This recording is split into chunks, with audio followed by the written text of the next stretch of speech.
Welcome back, survivor. If you can hear this, it means you're still alive. This is Jack's Nightmares, and this is your next story. The world didn't collapse overnight, but the panic made it feel like it did. I saw the early signs before most people, and I still didn't move fast enough. The virus didn't start with screaming or fires. It started with silence. Stores closing early, empty buses, blank news anchors. Then one day, someone didn't come home. Then a street went dark. Then the gas station stopped restocking. After that, the infected weren't stories anymore. They were standing in doorways, dragging feet, swaying with that blank stare. I didn't wait for the checkpoints to go up. I locked the shop and never left. I live inside a reinforced bunker I started building 7 years before the outbreak. It's buried beneath the auto repair workshop I've owned since my early 30s, just off the state highway where the gas station and diner used to bring in steady foot traffic. I bought the whole lot, 4 connected properties, over time, when the town was still growing. The workshop, the small storage building, and the strip that held the old cafe and tire shop were all mine. I rented some of it out. The rent helped fund the shelter. From the outside, the building looks dead. The glass is covered with welded steel panels painted the same grey as the sky. Every sign is either gone or stripped down to bare frames. No one's getting inside without a torch in a few hours. Most scavengers take one look, see the place is already gutted, and move on. That's what I want. I built the disguise from the start. The real entrance is behind a tool bench inside the main service bay. The trapdoor blends into the floor under a rolling cart and lifts with a keyed latch you'd never find if you didn't know where to reach. The bunker goes down 2 levels. The top section is a converted basement from the original shop. Used to be where we kept the compressor tanks and tire stock. I cleared that space, deepened the pit, and built out the living quarters 1 concrete pour at a time. Below that is where I keep the power bank, fuel tanks, filtration, and water systems. The deeper you go, the colder it gets, which helps keep supplies longer.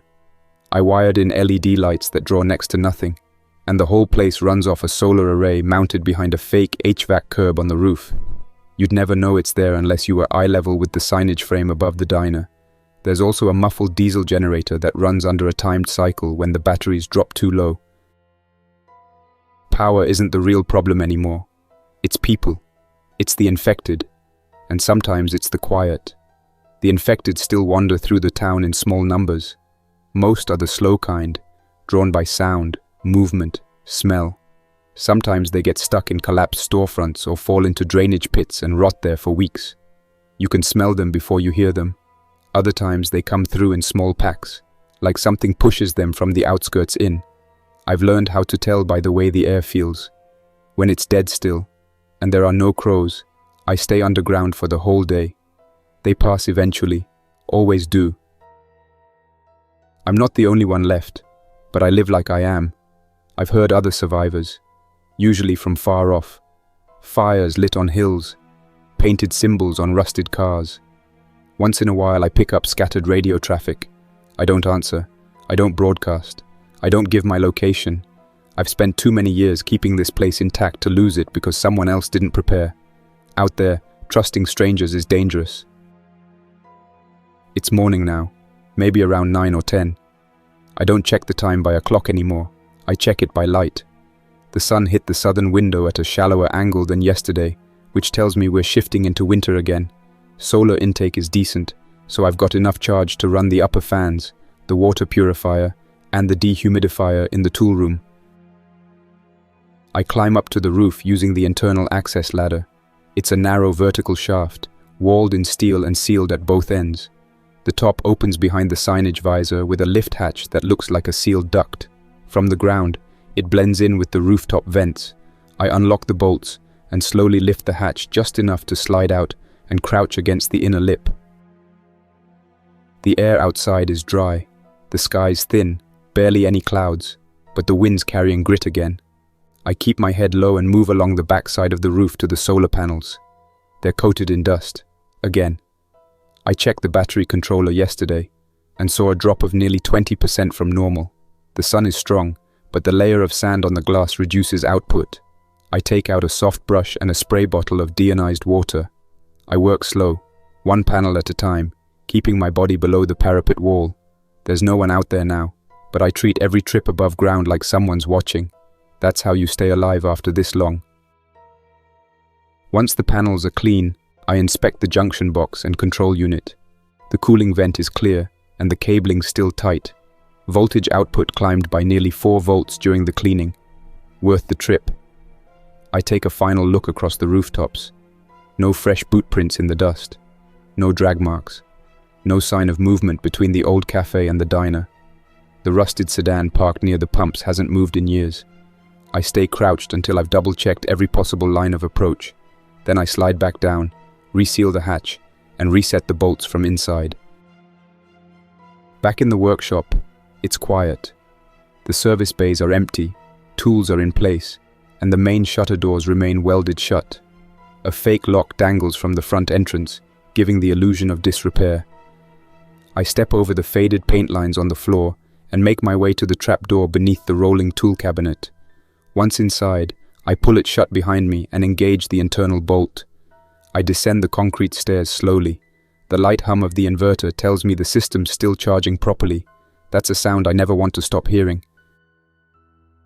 Down below, the air is cooler, filtered through a triple-stage system. Intake runs through the old vent shaft I repurposed when I first built the place. Passed through carbon, then UV, then a HEPA unit. A passive airflow system handles most of the work, but there's a backup fan powered by a hand crank if the motor fails. It's not pretty, but it moves air. You don't need pretty down here, you need working. I step into the main living area. It's functional. 2 metal shelves hold food stock, cans, dry goods, and freeze-dried packs sealed in 5-gallon buckets. A gravity-fed water filter stands near the counter. There's a sink that drains into a grey water system that feeds a drip garden under LED strips in the back closet. I grow microgreens, some hardy herbs, and a few mushrooms in there. Not enough to live on, but enough to stretch the stock and keep things moving. The composting toilet is sealed in a side room with a filtered air shaft that exhausts above the car wash next door. No one's noticed it yet. The sleeping area is basic. A narrow bunk with a wool blanket, a sealed footlocker with spare clothes, and a rifle on a magnetic mount above the door. I keep the bolt open and a loaded magazine in a pouch nearby. Ammo's low, but it's enough. I also keep 2 machetes sharpened and mounted behind the main panel. Infected don't always go down with one shot, best to be sure. After checking all the systems, I sit at the workbench and write in my logbook. I've kept it since the day I sealed the hatch for good. Every entry matters, even the boring ones. That's how you track small changes. Dust in a corner that wasn't there before. A drop in pressure in the air vent. Noise patterns. Even a skipped solar charge tells you something. It's not paranoia. It's pattern recognition. You notice something strange before it becomes a threat. I write down what I saw on the roof. I record the solar output, voltage gain, and battery status. I check the intake filters and note a faint trace of grit along the lower edge. I'll rinse it later and log the replacement cycle. I check the generator housing and do a visual inspection of the fuel line, the exhaust duct, and the catalytic scrubber I added 2 years ago. No leaks, no overheating, no rodent activity. Midday is quiet. I eat a sealed ration of rice and lentils, drink half a bottle of filtered water, and take my vitamins. I spend 30 minutes on the treadmill I built from salvaged parts. It keeps the blood moving and burns stress. I finish with a cold rinse using water from the emergency drum. Waste is minimal. Everything has a cycle. You use it, clean it, put it back. I power up the small media unit. Just a hard drive full of ripped DVDs. I let a movie run in the background while I inventory tools. I stop when I hear something. It's faint. A scrape near the vent. Not loud, but wrong. I mute the sound and freeze. It happens again. This time slower. Not a vibration from the fans. Not air shifting through a clogged filter. Something moved past metal. I grab the flashlight and check the intake grill. I don't see anything, but I notice a small amount of new dust in the lower corner. It wasn't there this morning. I stare into the vent for a full minute. Still, silent. I switch off the light and listen again. Nothing moves, not even the faint whine of the duct fan that normally hums at low speed when solar input is high. I lean forward and touch the metal frame of the grill. The steel is colder than usual, not by much, maybe a degree. Could be outside temperature dropped again. Could be the airflow is slowing. Or maybe it's just the way the duct is cooling after sundown. I back away and check the wall-mounted intake readout. No blockage warnings. Pressure drop is within normal range. Still, I don't ignore changes, no matter how small. I open the duct access panel next to the filter box. The pre-filter frame slides out on guide tracks. There's a faint scrape just as I lift it clear. It's not mechanical, not metal on metal, more like grit sliding across sheet aluminum. Then it stops. Dead silence. I hold my breath and angle the flashlight along the duct interior. Nothing. Just swirling dust in the light beam and the squared outline of the shaft climbing up toward the roof. I tilt the light to the left and scan the joint seams. The welds are unbroken. The mesh screen that guards the lower section is in place. I can see the stainless clips where I mounted it 6 years ago. No corrosion. No signs of rodents chewing through. Still, I don't like how that sound paused when I moved the filter. I swap it with a clean one, reseal the panel, and mark today's date in grease pencil on the cover plate. Then I check the fan switch. The inline fan clicks on. It is not loud, just a steady low hum. After 20 seconds, I hear the same scrape again, higher this time. The sound moves down the duct, then fades once the fan picks up full speed. I leave it running on low for 10 minutes while I watch the airflow meter.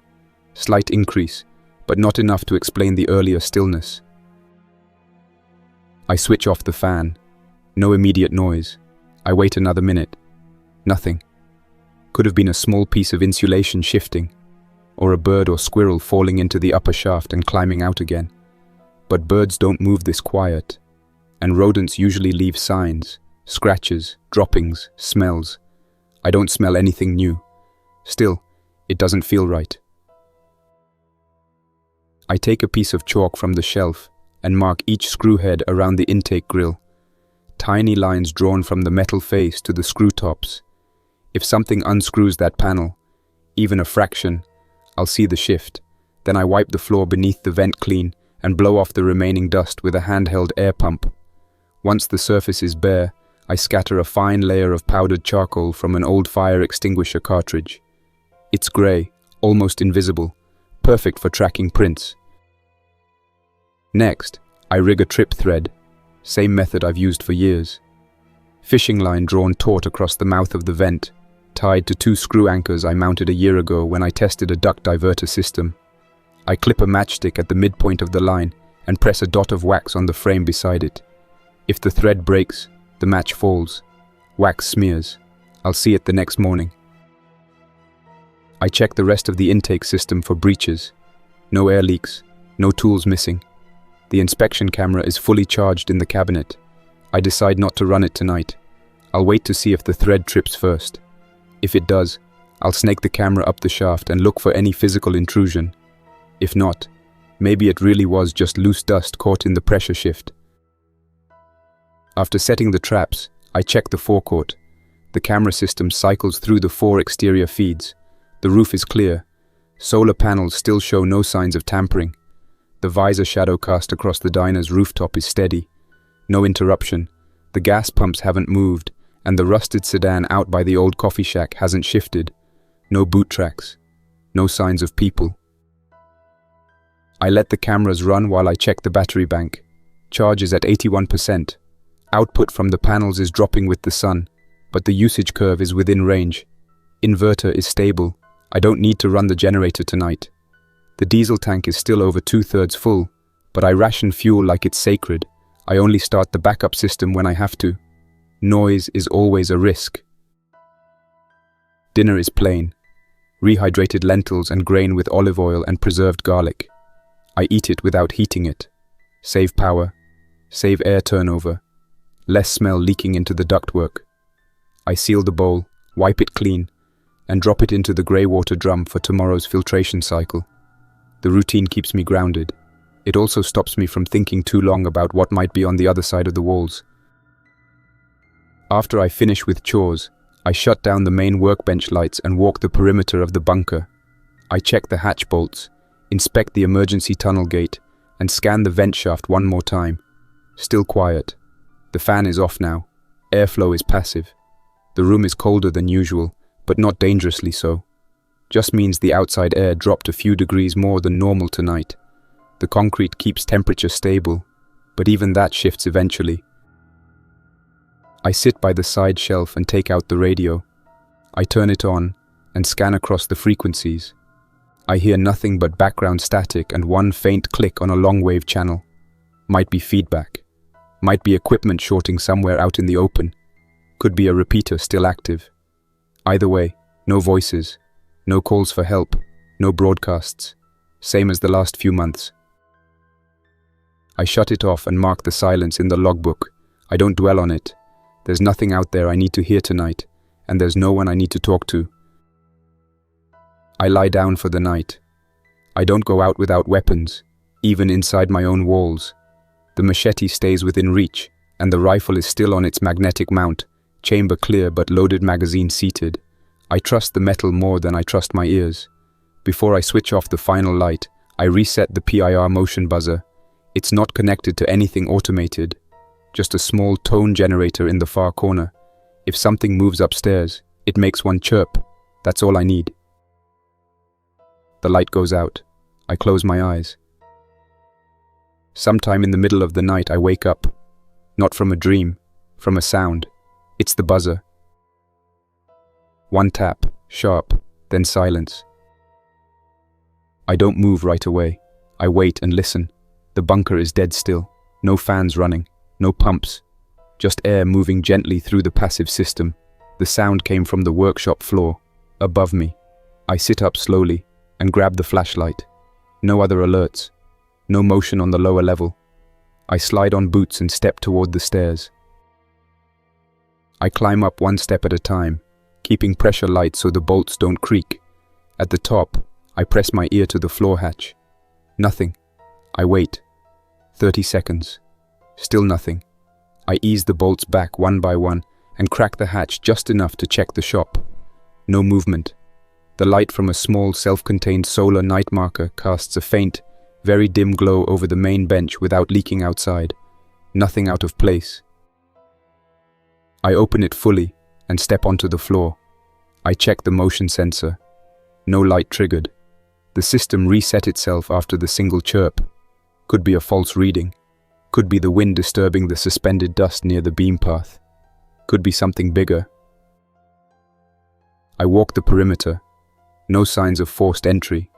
Welds on the outer doors are solid. Steel panels remain sealed. I check the roof hatch but don't open it.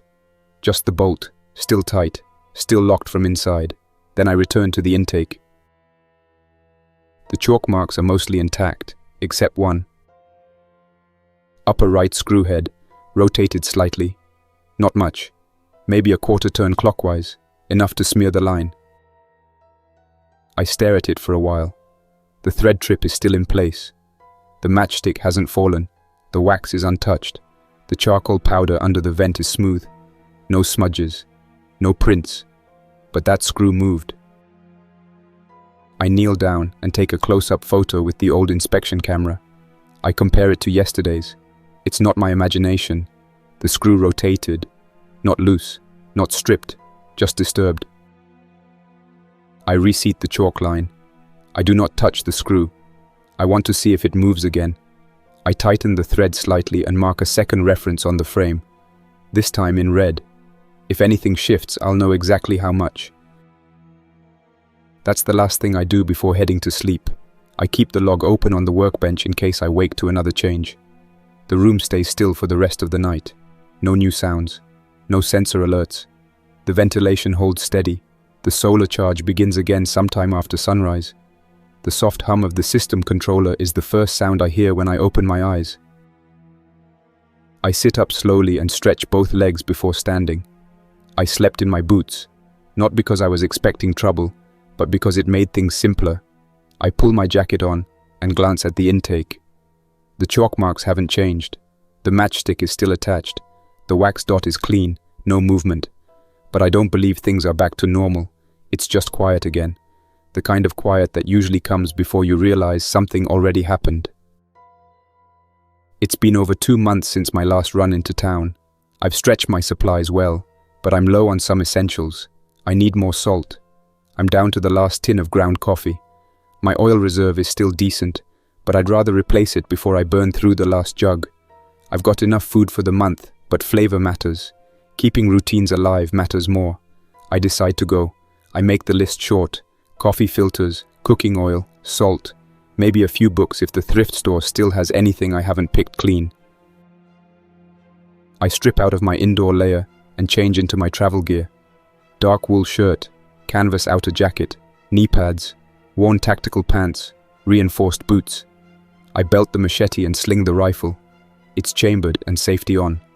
I pack a small shoulder bag with an empty tin for salt, a compact bolt cutter, a multi-tool, and 2 folded sacks for carryback. 1 bottle of water, 1 power bar, 1 rag with bleach solution in a sealed bag for hands and handles. No flashlight. I don't intend to be inside any dark buildings for long. Before I go, I check the cameras one more time. Forecourt is empty. The diner's roof is clean. No birds. No prints. The rusted sedan is still there. I bring up the rooftop camera and stare at the visor edge. Nothing new. No movement. No shadows. Just old paint and sun-pitted sheet metal. I exit through the rear hatch built into the base of the old car wash bay. It opens behind a broken vending machine that I bolted in place as a blind. From the outside, it looks like part of the wall. Inside, it's the access point to the drainage channel I use when I need to avoid the street. I follow the trench east for 30 yards, then scale the broken retaining wall and duck under a collapsed fence. From there, I enter the alley that runs behind the former hardware store and head toward the edge of the town center. Most of the area has settled into stillness over the years. No lights, no working vehicles, no survivors making noise. Most of the infected moved on long ago or broke down and rotted where they stood. The dangerous ones now are the quiet ones, those that hide in crawl spaces or broken offices, waiting for sound or movement. I don't give them either. I stay close to the walls and move only when I've cleared every corner with the small mirror tied to my belt clip. I reach the old train crossing near the loading docks and spot a new symbol spray-painted on the base of the highway pillar. Red triangle with a line through it. That wasn't there before. I stop and stare at it for a minute. Could mean the area's been searched. Could mean something worse. A warning. I take a longer route and cut behind the municipal yard. More overgrowth here. Thorny vines growing through the slats of the old boardwalk. I break through carefully and check the gravel lot. There's a semi-truck parked crooked across 2 loading bays. Trailer door open. The roof has collapsed inward. I can smell rot from here. The stench drifts with the wind. Probably been there for years. But it looks worse now. The frame is twisted. It appears someone tried to haul something out and it buckled under weight. I take a wide path around it, watching the cab doors. Nothing moves. I don't stop. I reach the back of the old thrift store. Doors still chained shut from the last time I was here. I clipped it months ago. Used a carabiner to fake a lock from the outside. It's still there. I push the door open slowly and step inside. It smells dry. No mold. No rot. Just dust and stale cardboard. The shelves are still mostly bare. I check the back corner where the books are. I find 3 paperbacks that I don't recognize. Crime stuff, some science fiction. I take them all. Next stop is the corner convenience shop. It's half collapsed. The awning over the front walkway fell during the second winter after the outbreak. I go in through the side door, stepping over broken tile and shattered shelving. Most of the packaged goods are long gone. I dig behind the counter and find 2 containers of iodized salt, a half-empty case of cheap coffee filters, and a sealed jug of corn oil still within date range. I wipe each item with the bleach cloth and drop them into my carry sack. I stay no longer than 5 minutes and back out the way I came. No sound outside. No sign of infected. The wind's picking up, carrying grit across the pavement. I circle behind the gas station, use the side stair, and cross behind the diner to return to my building. Just as I reach the rear lot, I freeze. The dust on the roof access hatch is scuffed. It's the hatch I cleaned 2 days ago after the last roof inspection. I always brush the surface clean when I finish. It helps me track wind patterns and makes it easy to see any fresh marks. Now there are 3 partial prints, too small for my boots, too narrow for my stride. The scuffs lead to the base of the sign frame and vanish behind the visor. I lower my body and scan the upper wall from below. The panels are undisturbed, no shifted siding, no broken fasteners. The solar panels are still in place. No items missing, no cables pulled. But someone, or something, was on that roof. I retreat through the car wash bay, seal the hatch behind me, and enter the bunker. Once the door is locked, I unload supplies onto the intake shelf. I don't bother organizing anything yet. I walk straight to the intake grill and scan the trap. The thread is intact, matchstick in place, wax untouched. But under the grill, I see grit, fine grit that wasn't there when I swept the floor yesterday. I kneel down and shine the light across the base plate. It's not windblown dust. The pattern is uneven, with small clusters near the left corner and a faint smear leading outward. I wipe it gently with a paper strip. It clings to the edge like hairline sand. It's fresh. Then I see something else. Caught in the fine mesh on the intake frame is a short strand of hair. Not animal. It's light in color, coarse, maybe 4 inches long. I pull it free and lay it on a clean strip of cardboard. It's straight, slightly curled at one end, and was pulled across something recently. I hold it under the inspection light and can see the broken end. Someone got close enough to the vent to leave this behind. I recheck the chalk lines. The screw with the partial shift hasn't moved further. The red mark is still aligned. No tampering there. But the presence of the hair changes everything. It wasn't mine. I haven't been near the grill in days. The vent trip is still live, so nothing entered, which means someone got close, but didn't try to force their way in. I check the rest of the room. Nothing obvious is disturbed. The storage bins are sealed. The water tank lids are latched. The emergency access shaft is bolted shut. I begin to relax until I turn and spot the DVD case on the table. It's open. I didn't leave it open. I keep my media organized. I watch one disc at a time, place it back in the sleeve, and stack it flush before storage. This one is open flat, cover bent, disc missing. I scan the floor, the shelf, the case. Nothing.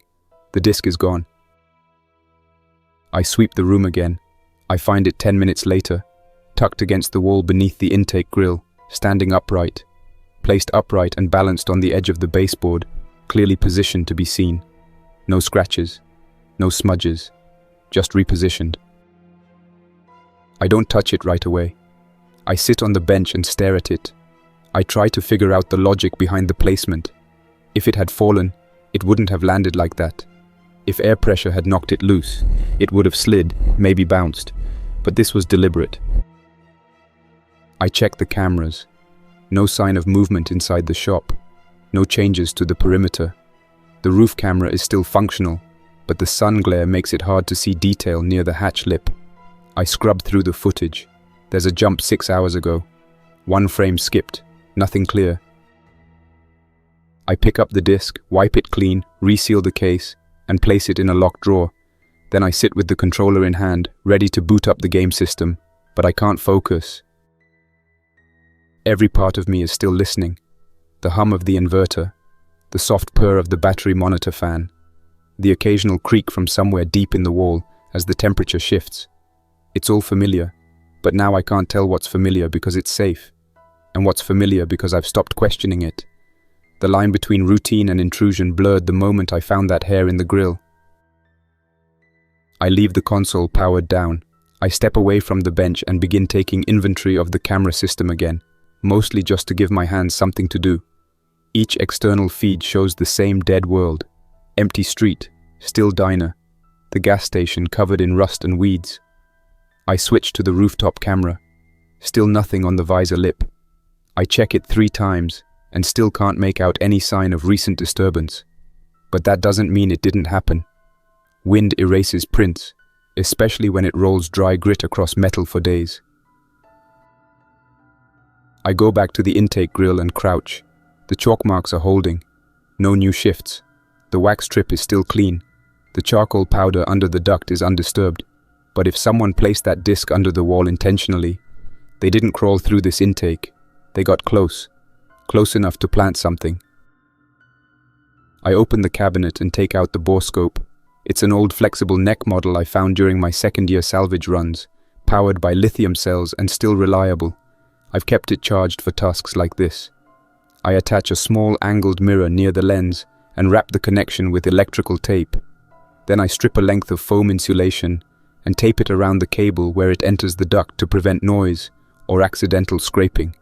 I keep movements silent when it counts. I unhook the trip thread and set the match and wax aside so I do not trigger my own test. Then I unbolt the upper mesh grill and gently feed the borescope into the shaft. The shaft runs straight for about 3 feet, then splits, left going toward the emergency rooftop intake above the shop's original compressor vent, right curving toward the diner's rooftop void.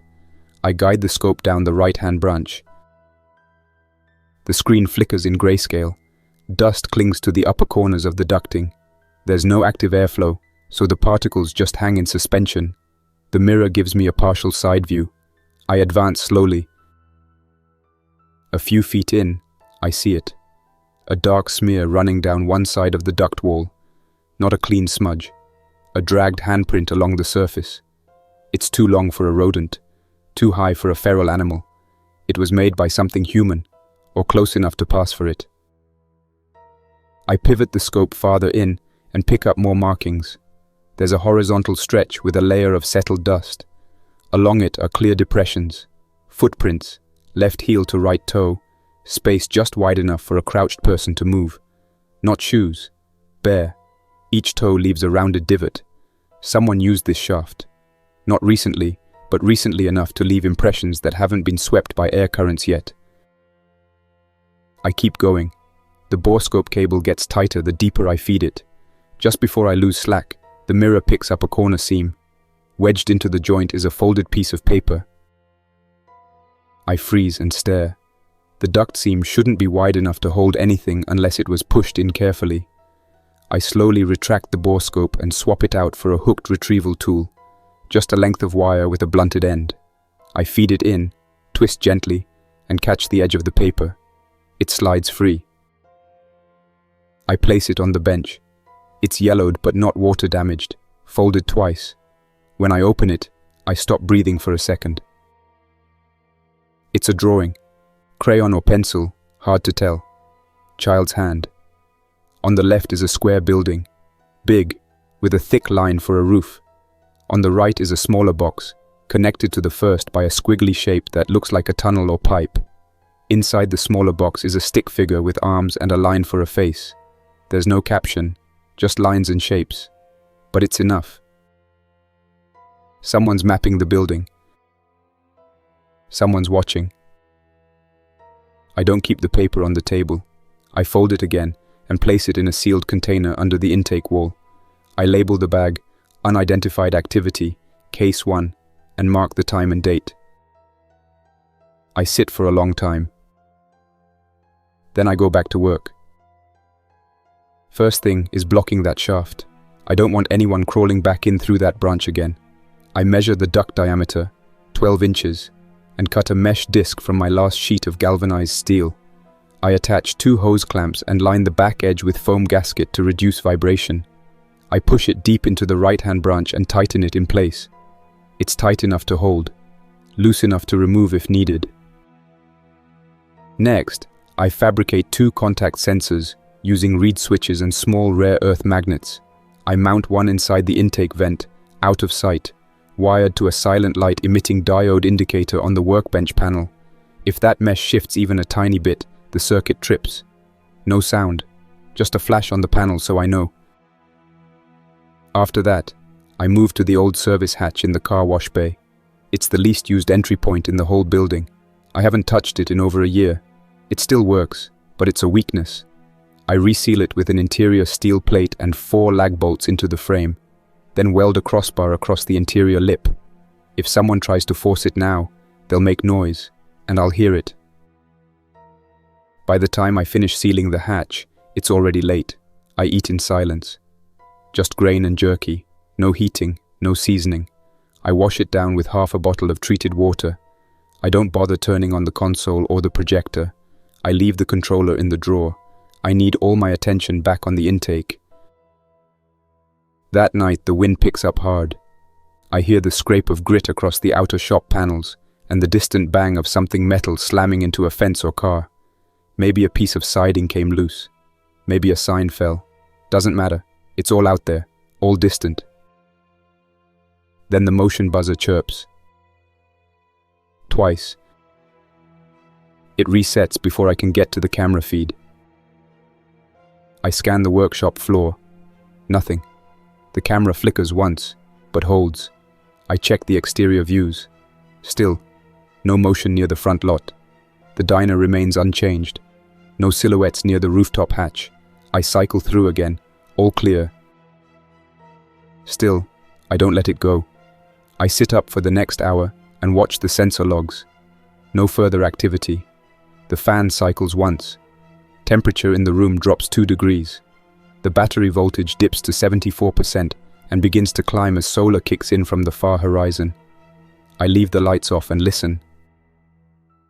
I drift into light sleep around 2 or 3 in the morning. I don't stay under long. Some sound wakes me. Not sharp, not sudden, just wrong. The room smells different. I get up and walk slowly toward the emergency tunnel door. It's still bolted, still shut, but there's a scent drifting through the concrete seam. Damp earth. Not mold, not mildew. Fresh soil, wet and close. The kind of smell that comes when someone's moved the ground recently. I press my hand to the door.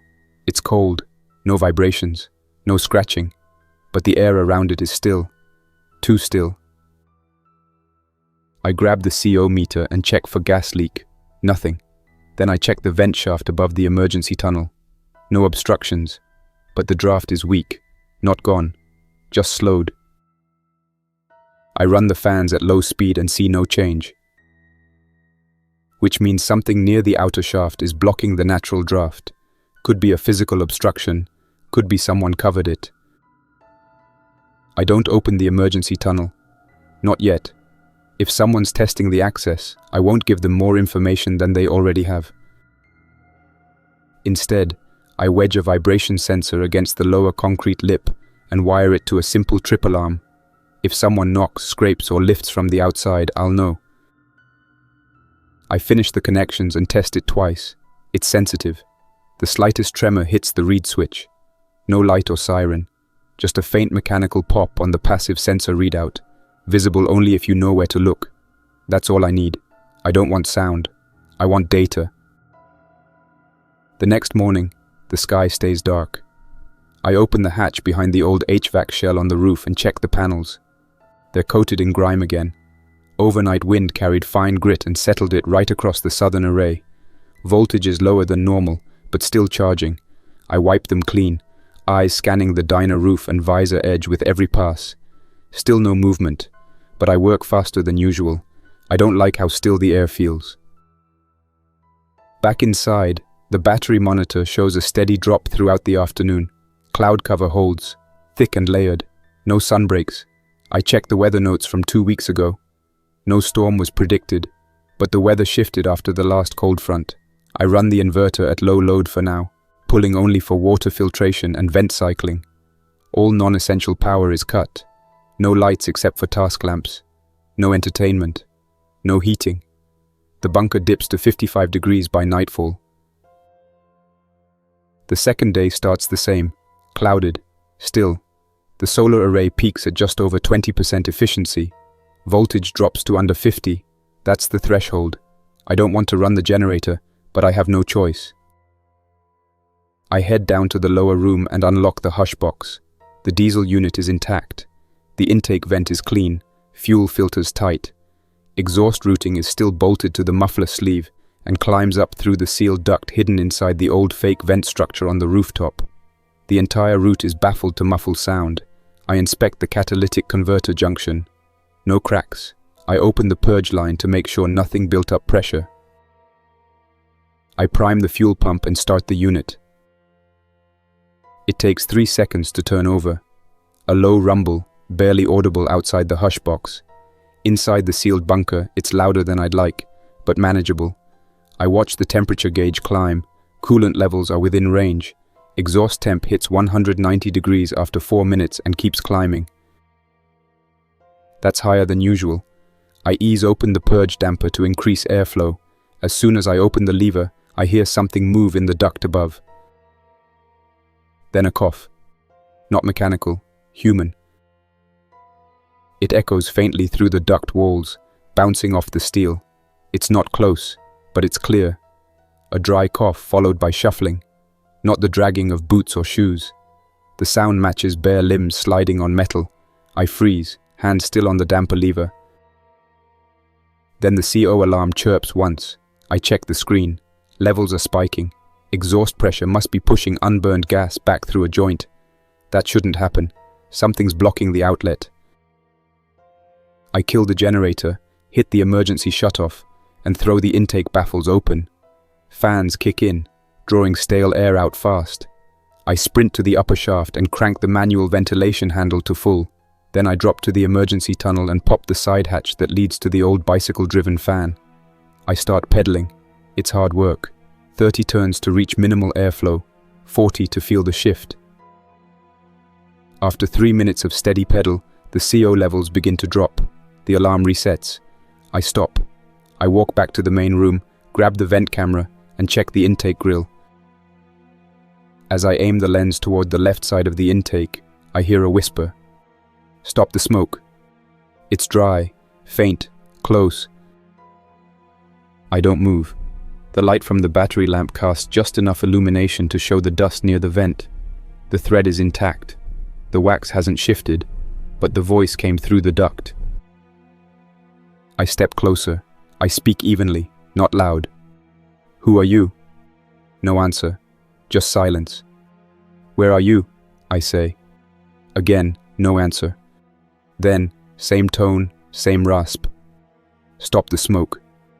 Then a second cough. Smaller, not the same voice.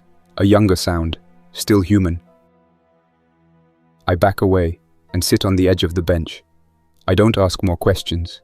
They're not going to answer. They're not negotiating. They're giving a signal, a warning, maybe a request. I log the time and event in the notebook. I note the voice pitch, origin point, and timing with the CO spike. Then I get back to work. I open the hush box and pull the intake baffle apart. Inside, I find soot. More than usual. Something in the line backed up. I trace the exhaust route up to the external muffler and unscrew the lowest joint. Inside the flow diverter, someone stuffed fabric. Not fully blocking it, just enough to choke the pressure curve. It's charred, edges melted, probably during the startup cycle. Would have held long enough to stall the burn. They were close enough to do this within the last day. I reseat the duct, recheck the clamps, then I weld a lock tab over the access plate. If they get in again, they'll need tools. After cleaning up, I cut a piece of cardboard and write in thick black marker. Roof off limits. No names, no threats, just instructions. I walk to the intake grill and slide the cardboard up the shaft with a hooked wire. It wedges neatly between the inner curve and the duct corner. Then I wait. The room is silent for nearly an hour. I stay seated at the bench and listen for any shift in air movement or contact. There's none. When the cardboard comes back, it slides out slowly, nudged at the edge with something flat. I catch it before it drops. One word is written on the opposite side. Okay. Black marker. Neat letters. Not a child's handwriting, but not adult either. Something in between. I place the cardboard on the bench and sit back down. I don't try to speak into the duct again. That would push things too fast. I've learned that when people are afraid, the smallest pressure makes them disappear or lash out. so I treat this like I would with a machine I've never worked on, slowly, by testing each step before committing. I draft a second message. This time it's not a warning, but a set of instructions. I keep it simple, 4 lines. No entering the workshop floor. No touching the roof panels. No night movement near the intake. If help is needed, leave 1 item here and tap twice. I sign it with an arrow pointing down, then slide it up the duct on a clean strip of fiberboard. I secure it with a toothpick wedged between the vent louvers so it stays visible. Then I leave it and step back. No sound comes from the duct that night. The fans run low, power draw holds. I sleep lightly and wake up once when the vibration sensor near the emergency tunnel clicks softly. Nothing triggers after that. It could have been weather shift or temperature contraction. I'll check it again later. In the morning, the intake message is gone. No sign of response. I keep it that way for 2 days. No messages, no sounds, no movement near the vent. During that time, I return to routine. I sweep the main chamber, cycle the water pump, test the grey water flow, and restack my canned food shelves. Then, on the 3rd morning, I wake to find a box placed gently under the intake grill. It's small, cardboard, taped on both sides. A torn sticker on one face shows it used to hold wire nuts or fasteners. I examine it from all angles before opening it. Nothing smells off. No chemicals. No discoloration. Inside are 2 objects. A torn strip of blue tarp and a metal bracket from a tool roll. The bracket is familiar.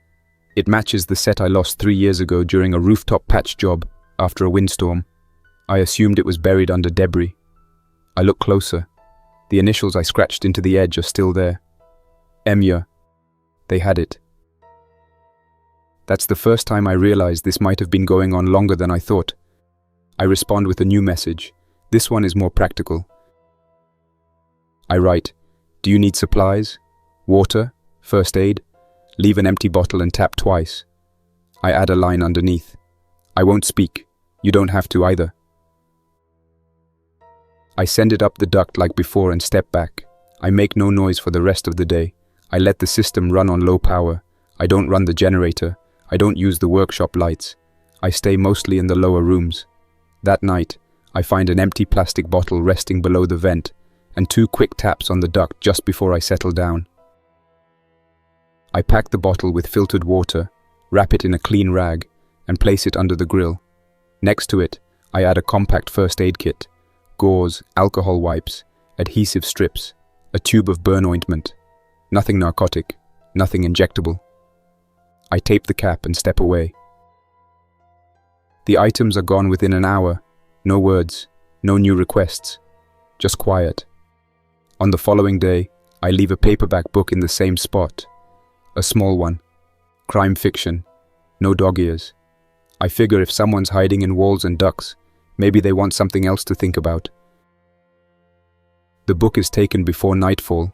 This time, a new item is left behind. A DVD I thought was missing last winter. I assumed I misfiled it. Now it's here, inside a sandwich bag, placed under the vent without a note. No damage, no scratches. That's when I start putting things together.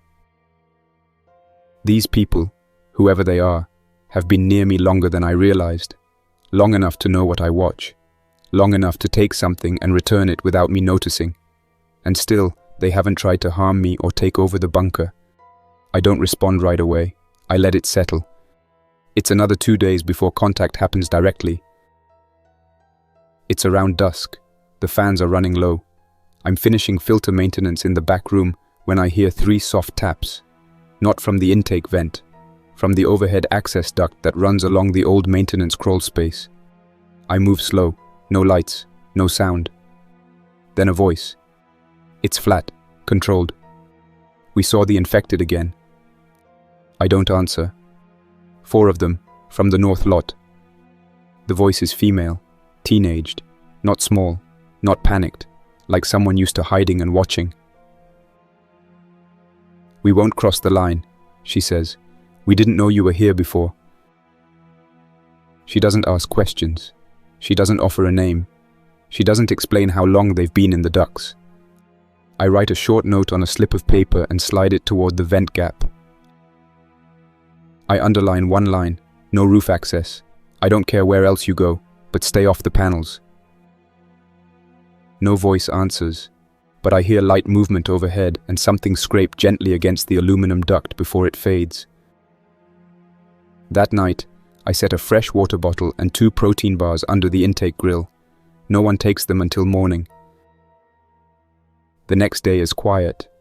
Then, sometime after lunch, I hear the scraping again. I look toward the vent and find a small envelope pushed partway through the mesh. Inside is a folded note. 2 names. Lena, Evan. That's it. No last names, no explanation. But it's enough. I finally know how many. I leave out a second tarp, a small battery-powered lamp, and a folded towel. They disappear before sundown. Later, another gift is left. A cloth-wrapped bundle containing the rest of the tool roll I lost during that storm years ago. Every wrench, every bit, all cleaned, not a speck of corrosion. I stay within routine.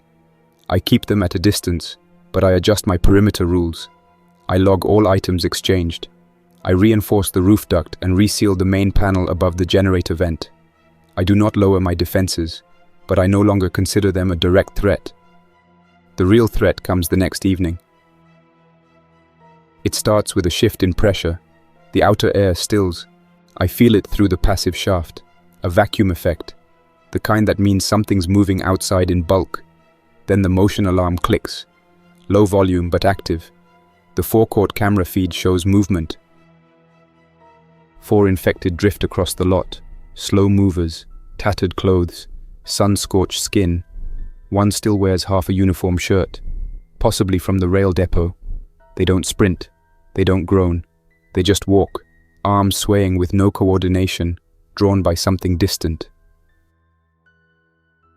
One veers off from the others, approaches the workshop. It places a hand on the boarded glass and begins to lean. Then, it shifts weight. The frame groans.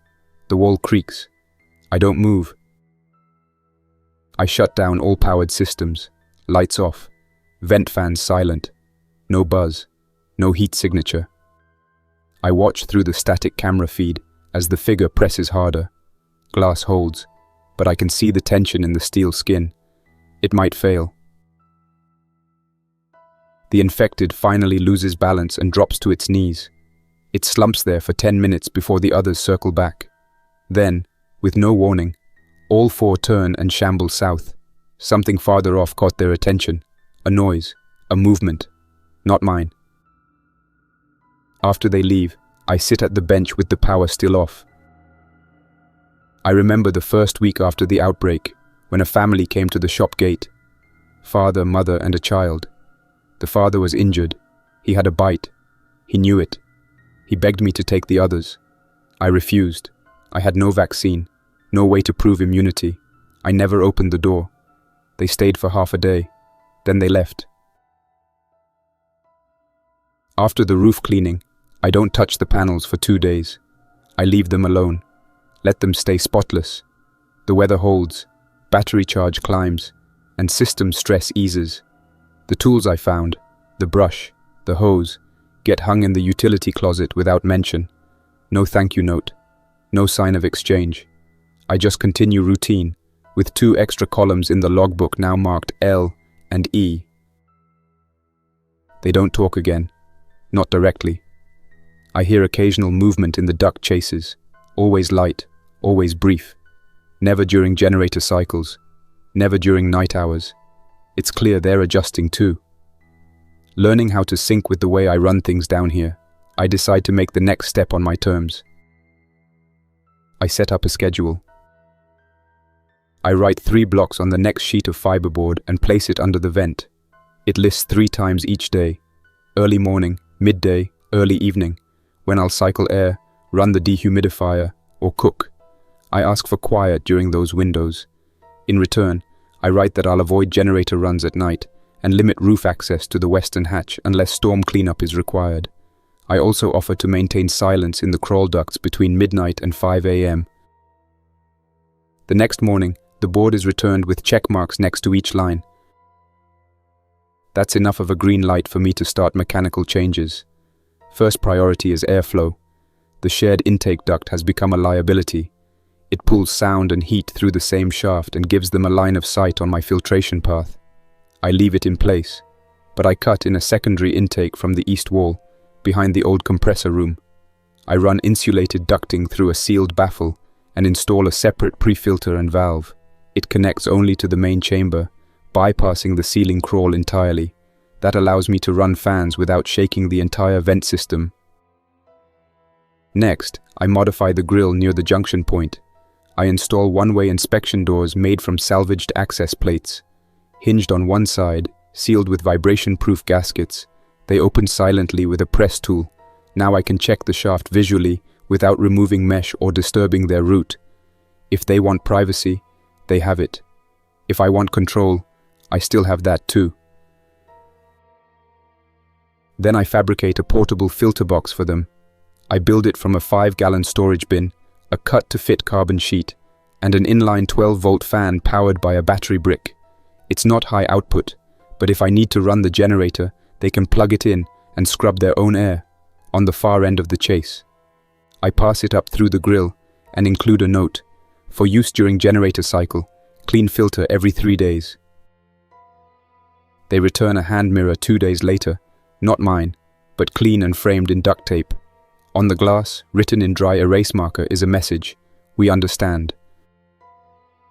Once airflow is resolved, we move to water. I mark the small hatch behind the visor where the old HVAC drain used to drop. I clean out the line and reconnect it to the runoff barrel. Then I attach a simple gate valve and hang a rubber hose coiled against the far wall. I leave a folded map of the roof catchment pattern in a plastic sleeve near the intake.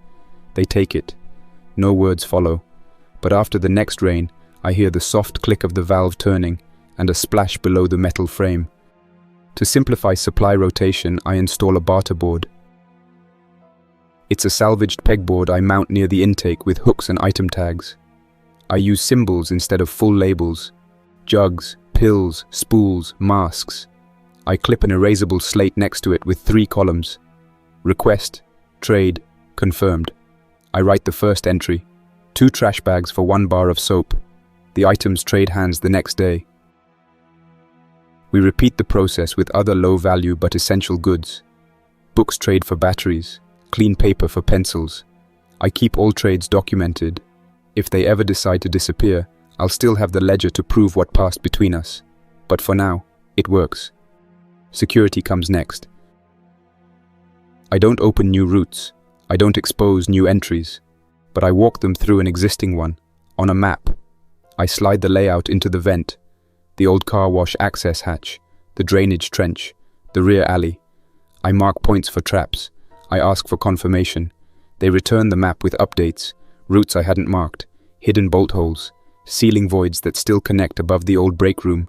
They know this structure as well as I do. We agree to install sound traps on all crawl access points. I pass up a spool of wire, 2 rows of empty cans, and a pack of plastic lids. They string the traps and hang them low. I test one later when I sweep the upper corridor and hear the soft rattle without even stepping near it. No tech, no noise, but it works. Then comes the real test. A roving group pulls into the forecourt on a rusted pickup and a stripped-down camper. 3 adults. No insignias, moving fast. The camera catches them first. I cut power to every non-essential system. Lights off, fans off, no movement. I send one sharp knock to the duct. Our agreed warning. Everything goes quiet. The group walks the perimeter once. One tries the side door, still sealed. Another checks the roofline with binoculars. Nothing visible. They scan the gas station and take the old food racks, smashing glass and kicking debris. One of them tosses a bottle against the diner wall. I flinch, but no one moves above me. The building holds. After 50 minutes, they leave. No forced entry, no shots, just noise. I leave the power off until nightfall. In the morning, I find a clean towel placed under the vent with a note. We stayed still. No one saw us. That's when I make the decision. I write one more message. You can stay in the voids, or I can build you a space. I offer the mezzanine above the workshop floor. It's a half room behind the old parts storage bay. I used to keep lubricants and surplus tires up there. The platform is solid concrete, framed in with metal railing. It has a separate vent line I never tied into the main airflow. I can isolate it, insulate it, and install a locking gate from the stairwell. They take 2 days to answer. When the reply comes, it's on the same mirror they used before. Winter is coming. We'll take the room. I start construction the next day. I reinforce the rail with a full-frame steel gate and crossbar. I mount it with internal bolts and no external latch. The locking mechanism is a 2-pin bracket from an old security cage. I pass them the keys through the vent. The teens move into the mezzanine after nightfall. I don't help. I just hear the soft tread of their feet above the ceiling line. Then the slow creak of the mezzanine door shutting behind them. The lock clicks. No words follow. I leave them a folded blanket, a rolled mat, and a spare water jug. Nothing else. The room is theirs now. It has no direct path into my chamber. Only I can open the floor trap. But they have warmth, roof cover, and access to air.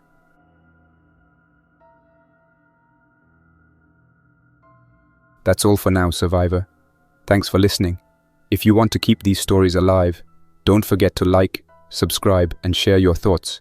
And a huge thank you to everyone supporting this channel with extra memberships, especially Rangers and Legends, Carlos Herrera, Luca Mod, thanks. Also drop a comment and let me know what story you want to hear next. Jack's Nightmares signing off.